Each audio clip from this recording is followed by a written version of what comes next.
Hey everyone, it's Melissa. Thanks for joining me. So, I'm spending a little bit more time and going to put more time into my videos about the abortion issue. I just saw a video, I believe it was pro-choice, where these women are gathered together singing "Thank God for Abortion," and it's really gotten sick.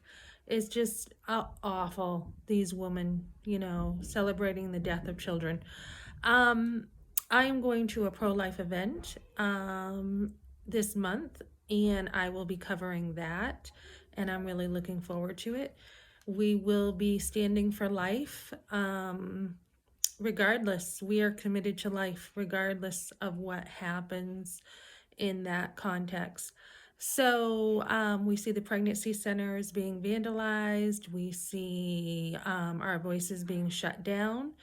Just over here, we have people arrested for standing in front of the abortion clinic, exercising their right to freedom of speech.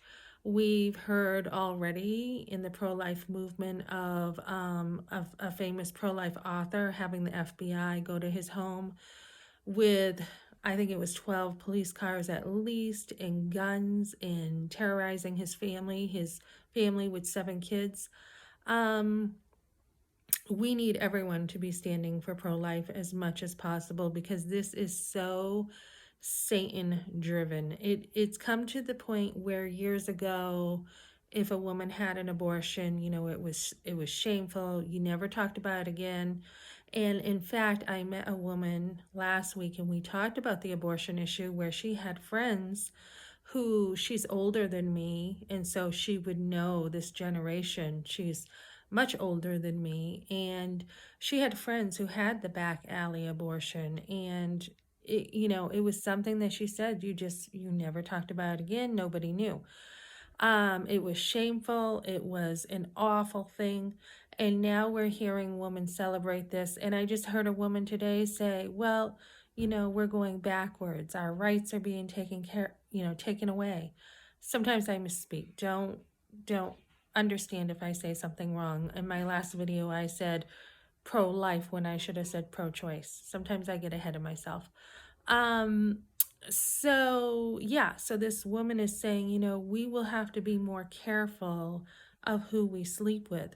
We don't want to have to be careful who we sleep with. We want, basically what they want is they want freedom to sleep around and be a sleaze bag, a whore, whatever you want to call it, a floozy, um, and sleep with whoever they want. And if they get pregnant, they can just abort. So it's being used as birth control. And that is so against God's plan of having not only sex inside marriage, but being equally yoked. I was doing Bible recap today, and I was listening to one of the days about Ezra and how God um, talks about marriage in there. And it's always been God wants people equally yoked. So, as a Christian, first of all, you should be marrying a Christian. If you're an unbeliever, as I was, I think I was saved at 5, but I didn't have any church growing up and I didn't truly understand the gospel. So yes, I did marry when I wasn't a believer, so to say, that I knew of, in a sense. But as I came to know Christ, I also turned my life around, and then my husband became a Christian too.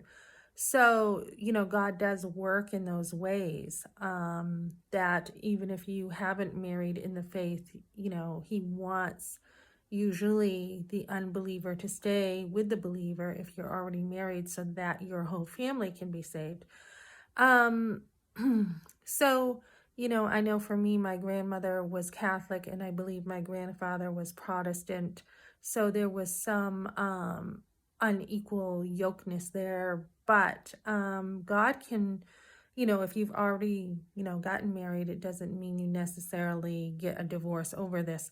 But God's ideal is for Christians to marry Christians and to keep that faith in the family. And so what we're seeing is not only is the marriage being torn down and the children being killed, but the whole family unit is becoming extinct. And it's really sad. This is not just about abortion. This is, this is an evil that has come upon us that I believe we've never seen in our lives before. And with, hearing about the stuff going on with the banks, it just really makes sense to really see a lot of evil here happening that we've never seen. So I think because of this evil, as a Christian, we do need to trust God even more. I also was in the book of Job today. I had someone over on another post, what do you mean? What do you mean? Talking about Jeffrey Dahmer, and we got on the subject of Satan, and somebody was saying that Satan doesn't exist. And they tried to, say, oh, you're reading the Bible wrong. Satan doesn't exist. Of course he exists. And just look at the book, the book of Job, if you want.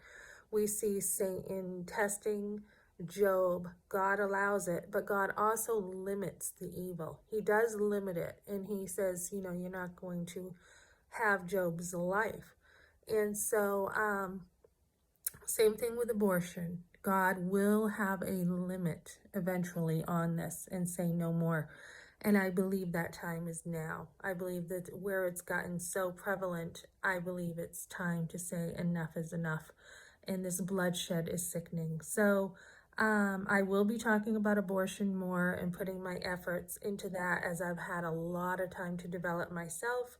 And I will be finishing up some classes, and then if God wants, I will be hoping to pursue the pro-life movement even more and help girls, especially teenagers, understand the right way to be living. You want to be a woman of substance. You don't want to just be a woman who sleeps around with every single guy, and then in the end you have nothing. You are left with absolutely nothing. You want to be married. Years ago, women used to dream of being married. So we've lost that, and we need people to stand up for life, and these babies are the real victims. So join me if you want. I will probably get some stuff out about the pro-life movement very soon. And I know also, we are celebrating the pro-life movement. We're having a gala, but I also know that we have a lot of people coming over here to this state to get abortions, because this state does allow abortions. And it's just sickening. And I know over in New Hampshire, we have a sex ed curriculum being introduced by Planned Parenthood. And it, again, is teaching kids that it's okay to have sex outside of marriage. And we really need to defund Planned Parenthood. Okay, thanks for joining me, guys.